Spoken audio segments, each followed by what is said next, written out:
Shalom saudaraku yang diberkati oleh Tuhan Yesus Kristus. Mari kita sejenak merenungkan firman Tuhan dengan tema mendengar dan melakukan firman Tuhan. Terlebih dahulu mari kita bersatu di dalam doa. Bapa di surga, kami bersyukur dan berterima kasih atas segala berkat-Mu. Kami mau merenungkan firman-Mu, Roh Kudus yang memberikan kami hikmat untuk memahami dan melakukannya. Dalam nama Tuhan Yesus Kristus kami berdoa dan mengucap syukur. Amin. Saudaraku, mari kita membuka Lukas pasal 6 ayat 46 sampai dengan ayat 49. Dua macam dasar. Mengapa kamu berseru kepadaku, Tuhan, Tuhan, padahal kamu tidak melakukan apa yang aku katakan? Setiap orang yang datang kepadaku dan mendengarkan perkataanku serta melakukannya, aku akan menyatakan kepadamu dengan siapa ia dapat disamakan. Ia sama dengan seorang yang mendirikan rumah. Orang itu menggali dalam-dalam dan meletakkan dasarnya di atas batu. Ketika datang air bah dan banjir melanda rumah itu tidak dapat digoyahkan, karena rumah itu kokoh dibangun.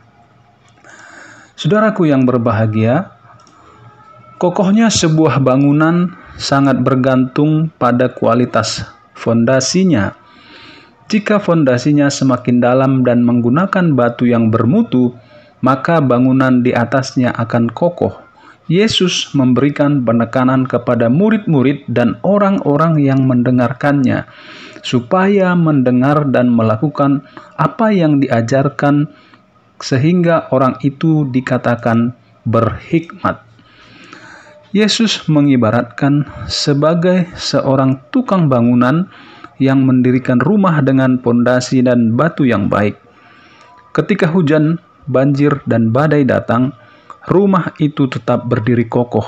Akan tetapi sebaliknya, seseorang yang mau mendengar firman tetapi tidak melakukan, Yesus menyatakan bahwa orang seperti ini adalah tukang yang bodoh, membangun rumah di atas pasir. Saat hujan datang, banjir dan badai, maka rumah itu pun roboh. Saudaraku, sama halnya dengan seseorang yang sedang belajar bahasa baru, apakah itu bahasa Inggris, bahasa Jepang, dan bahasa yang lain. Jika ia mendengar apa yang diajarkan, maka akan tahu bahasa tersebut dan mengerti artinya. Namun jika tidak pernah digunakan dalam percakapan, lambat laun bahasa itu akan hilang. Sia-sialah waktu yang digunakan selama ia belajar, rugi dan tidak menghasilkan apa-apa. Kita wajib membaca dan mendengarkan firman Tuhan sebagai sarana untuk mengenal Dia serta mengetahui kehendak-Nya.